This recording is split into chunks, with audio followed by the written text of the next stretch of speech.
Good evening, everybody. Welcome to Meyer Studio Sketch Club. I'm Jason Meyer, and when I asked Cindy if she was going to join us tonight, she looked at me and asked me if this was what I was wearing, and when I said yes, she said, "No, not tonight." So it's just me and you. Actually, Cindy is in the other room. She'll take good care of us. Just a bad joke on my part. So tonight, the landscape dark shape. So this lesson this week is doing exactly what I wanted it to do. It's teasing out some misunderstandings that we have. And so Wednesday and Friday, I think it will be extra valuable this week in the school to shore up a few misunderstandings.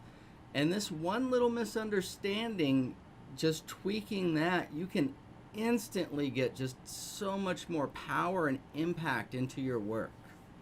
Okay, so let's get right to it and see what we're talking about. Looks like there's lots of you here. Good to see Janny. Janny's doing a beautiful little sketch of her niece and oh my gosh, her mother and daughter, just great. Miss Christie, hello, hello, and Ellie and Shakti. Good to see you guys. So we're going to jump down to the drawing pad. And before we look at the reference, let's just talk in general. And this is so simple that you can easily just dismiss this. Please don't. Take the time to go through and do this with your own hand. So let's look at three different scenarios here. What if in one scenario we just had a line? Just boom. Not much to it, huh? Well, what if we just changed it a little bit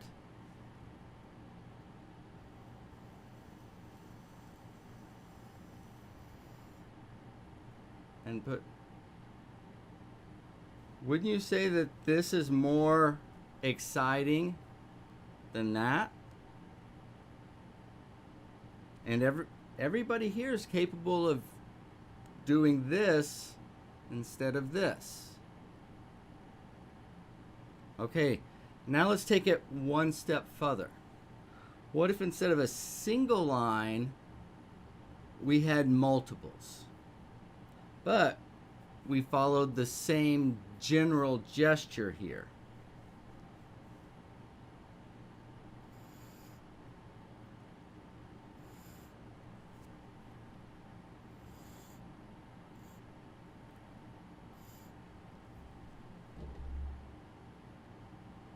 Could we all agree that this is by far the most interesting?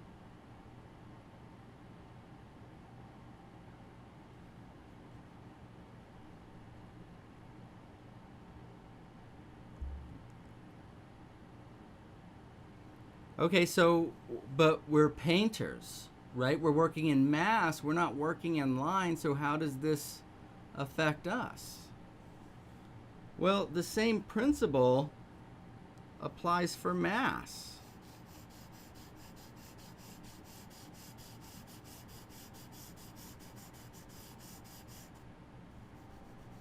So what if we just have a straight mass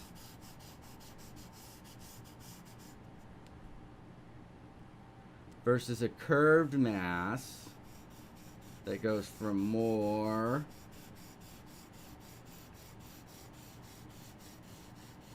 to less?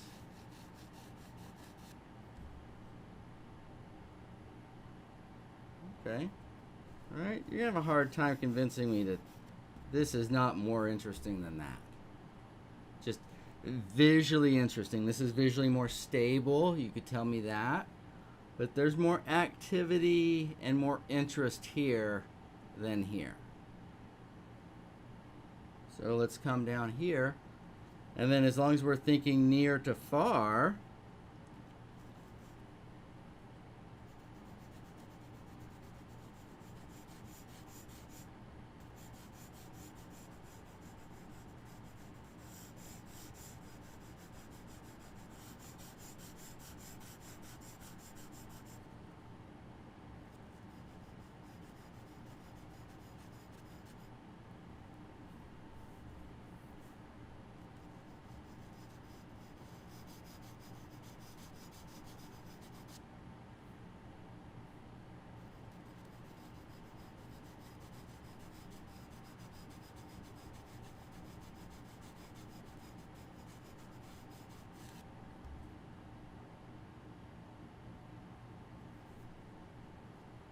And again, now this is more visually interesting. Okay, so we're going to take this principle right here, is from a straight, making sure we have curve, and then make sure we have multiples of differing sizes.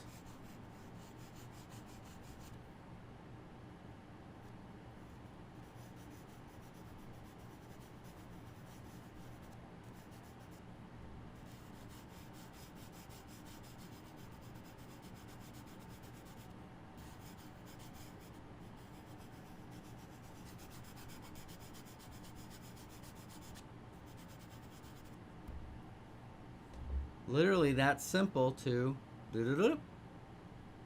give us. Now look, we've got this space, and then we run into a tree or a group of trees, and then we go back in space, and we have the chance to go back in space and back in space and back in space and back in space. Right? So a lot more space, or near to far, is implied here than here, because there's just a single thing that we go up to. So we have a before the object and then the after. So 3 maximum, but here we've got 1, 2, 3, 4, 5, 6, 7, 8, 9, 10. So of course this is going to be a much, much richer image, simply from designing the dark shape. Okay, so let's have a look at what this is going to look like.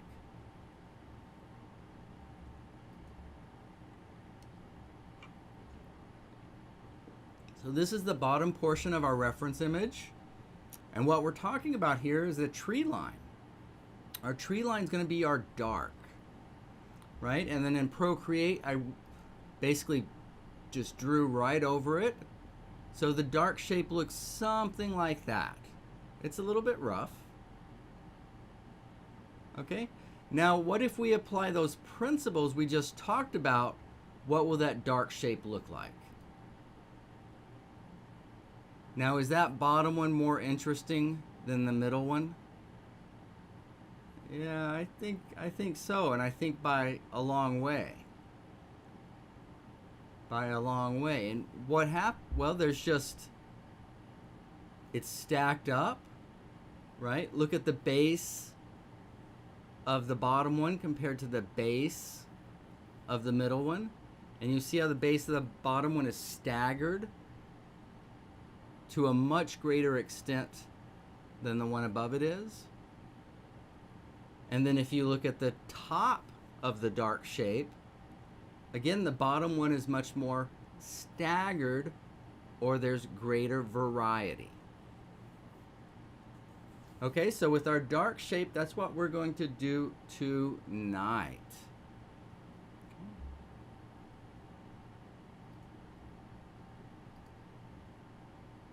Okay, so something like that. But we're not going to be too concerned about the sky or the proportion of the sky or anything tonight.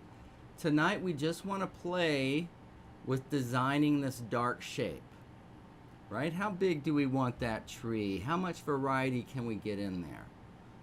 So yeah, we are starting to study for this painting, but tonight's a little bit more about playing, but we want to play to be effective.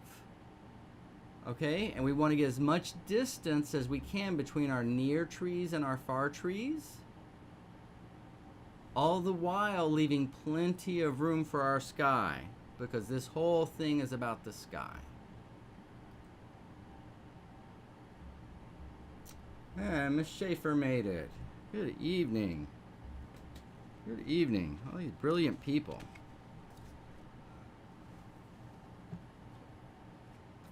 So let's get a fresh fresh page. Again, so one more time, just to be clear.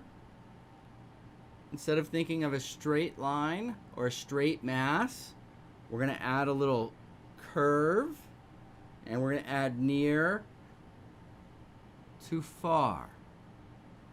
And then on top of that, we're going to start dropping and staggering the bottom of the shape, as well as expanding or raising some of the top of the shapes. Okay? And that's, I would literally, like, that's exactly what I want you guys to do tonight. What you're going to find is this is going to lead you to a different way of thinking, to a different way of seeing. So this is going to be a big sky painting. And so we're going to want our darks somewhere down here. Let's just think about this with our charcoal. And what's going to happen is we're going to have a sun lit up sky right here, a sunset, and the clouds are going to go off this way. And so we want our biggest, darkest, heaviest, closest tree here. Why? Because then we can go from here, back here, to the sunset, and then the clouds are going to spray up this way. And that's going to give us the most dynamic movement across the paper. So the question is how big? How big? Because we do want this to be a sky painting, so let's see if we can't keep it like that. Would be our big here. And then let's put this on a little bit of a curve. Now, I want you massing in, but I'm going to kind of draw the outline, because if I just mass in, sometimes people have a hard time seeing it. So let me show you, not how I want you doing this, but show you how I'm thinking. So what if there was a couple of trees here that had some interesting shapes, maybe a bigger one and a smaller one, and then way back off here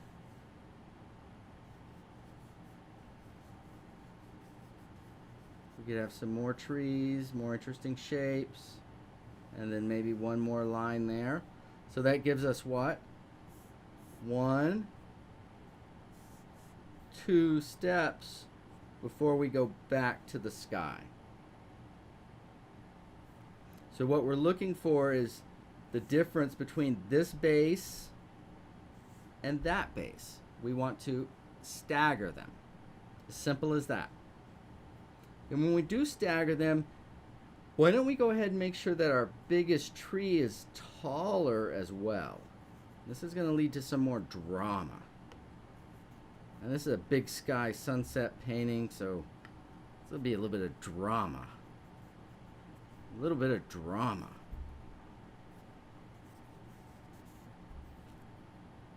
Okay? So, then if I masked that in, and all that means is we want to see this more as a shape than an outline. And when we do our shapes, we want them to be even. But if we're to be careful, we might think, hey, I might need some good negative shapes in here. Well, maybe I'll go ahead and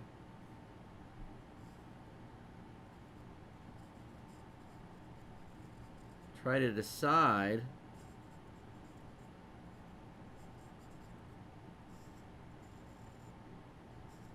where those negative shapes will be.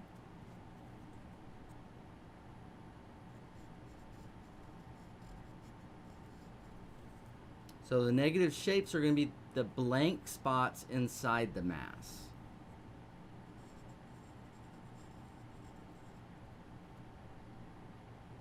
Okay, so let's say, okay, that's our basic rule for this mass. So then let's fill it in. Not fill it in, mass it in. And when I say mass in, this is when I'm saying even tone. We don't want to be fancy here. We want nice, flat, even tone. And there's a specific reason for that. And that reason is we're designing the structure of our painting. We're not trying to impress our friends right now with the latest sketch we did. Our eyes are on much, much bigger fish at this point. Look, as I design this, if there's grass cutting into it, well, that improves that shape, but I can still make a mass out of it.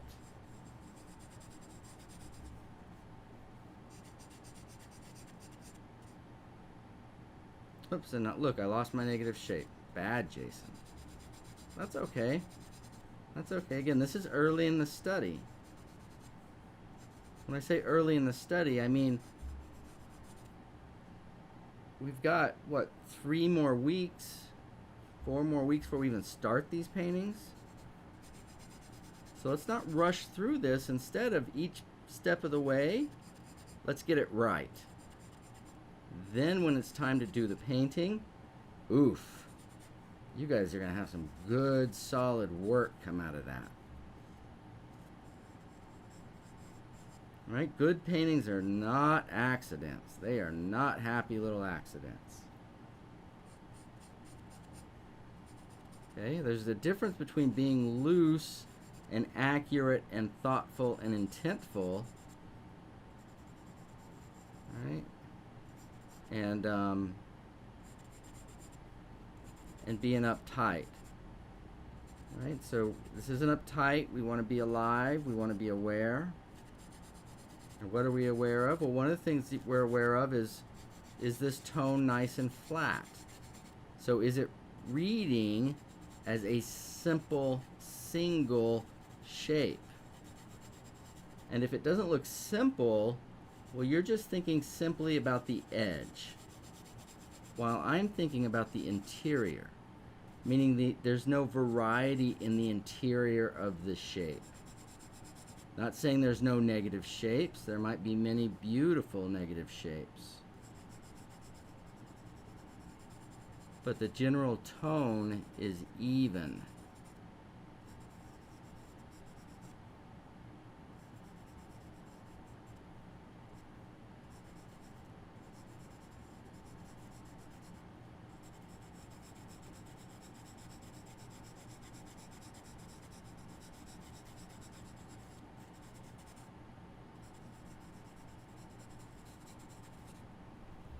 Okay, so do you see how strong that is? And what makes it a tree? Just the smallest suggestion.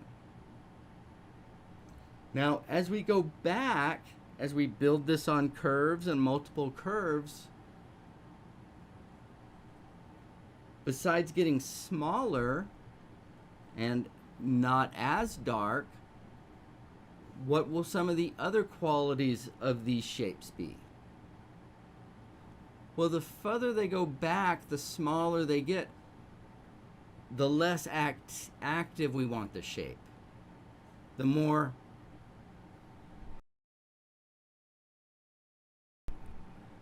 we want to simplify the shape. So for back here, for instance, I'm going to go not quite so dark. We're still going to have some things happen, but not as much, and maybe there is no negative shapes inside these.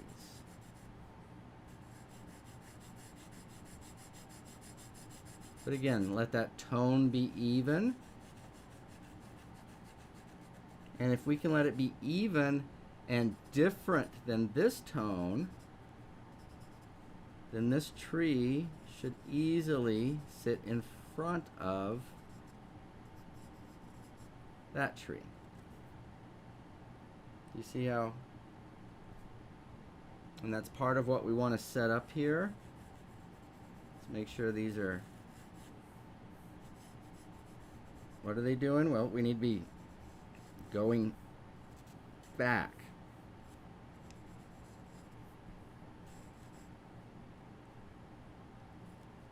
And then just, oh, way in the distance there. And look, we could carry this one all the way through if we wanted to.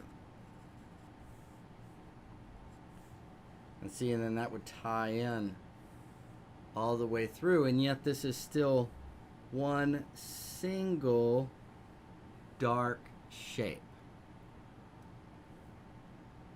All right, so let's keep going. As we get on this side, why don't we put it back behind this on the curve? Maybe give it a little space there. And below that.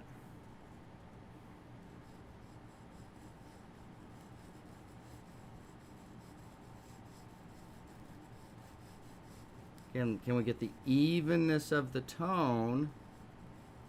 The evenness of the tone and the size.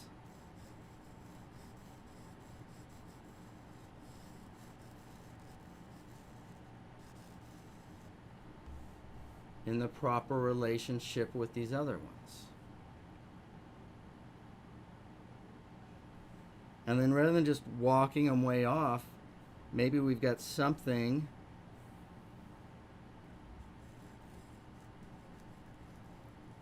right in here that keeps us from, kind of holds us in the game here.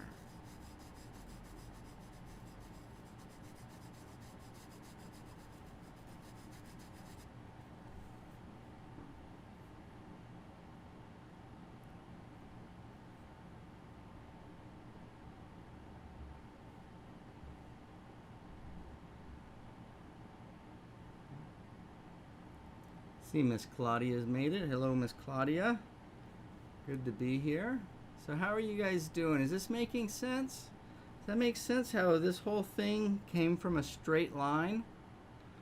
We had a straight line, we bent it, and then we pulled and stretched it and made a little variety with some negative shapes in there for the grass in front, for the tree in back.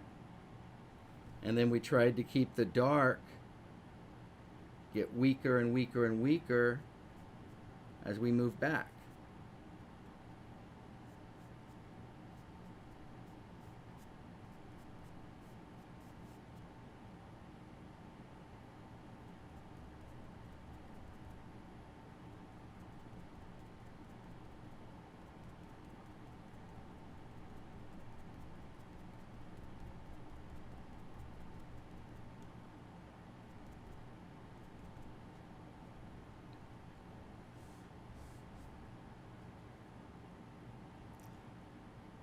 So that's it. That's the whole game. That's the whole game. And once you get onto this game, landscape is never the same. I play this little game with pen and paper all the time, just doodle, doodle, doodle. And it's brilliant, it's fun, and it's amazing how fast you can bring landscapes to life. Now this is a little bit different, you know, this is a little bit up and down for exactly what we want. But for playing with this idea, again, we're drawing ideas, we're painting ideas. We're not copying things. And that's by painting ideas, that gives us the freedom to resize and change and move these things to where that they can be the very best that they can be.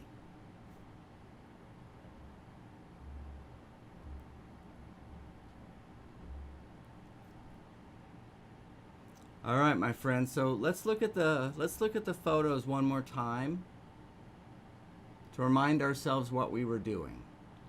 All right. Well, why don't we just start from the very beginning? Get the drawing back out.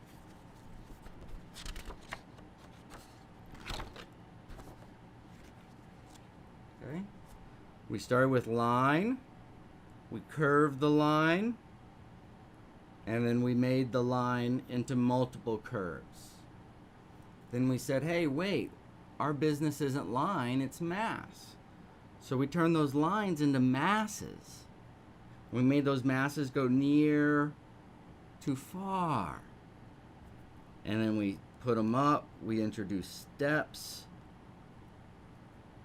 And so literally by manipulating a single straight line just a few times, you have a beautiful landscape.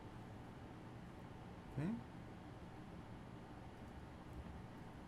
So our photo reference, so we're looking for the tree line in here, and that's basically lifted directly over from Procreate.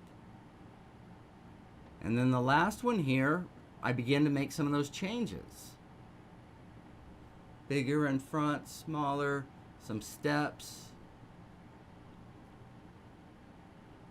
Now take just a couple of seconds and really look at the difference between those.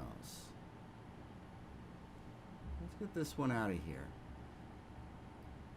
Because you can think you see it, but until you really look, until you really have a good hard look,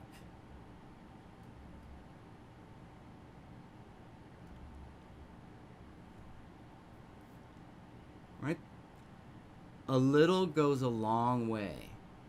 That is a dramatic difference between those two. And then you begin adding those negative shapes for the tree limbs and things like that. Because remember, this whole dark shape is just playing a supporting role. But that doesn't mean that as a supporting actor in the supporting role that it can't have character, that it can't add to the film, right? In our case, add to the painting. Okay, so that is it for tonight.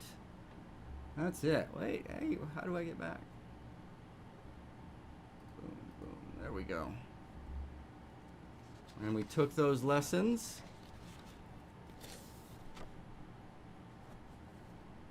And we're able to start playing with this dark shape.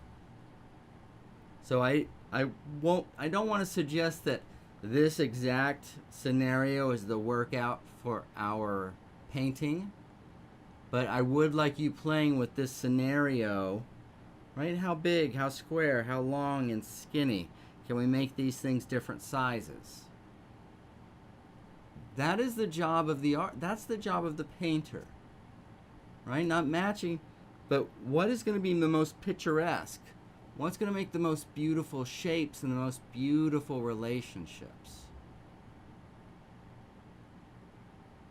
And if you engage with it on that level, it gets simpler, it gets easier, it gets more fun, and your results are generally much more powerful than what you were doing before. All right, so again, very easy to do tonight, very easy not to do.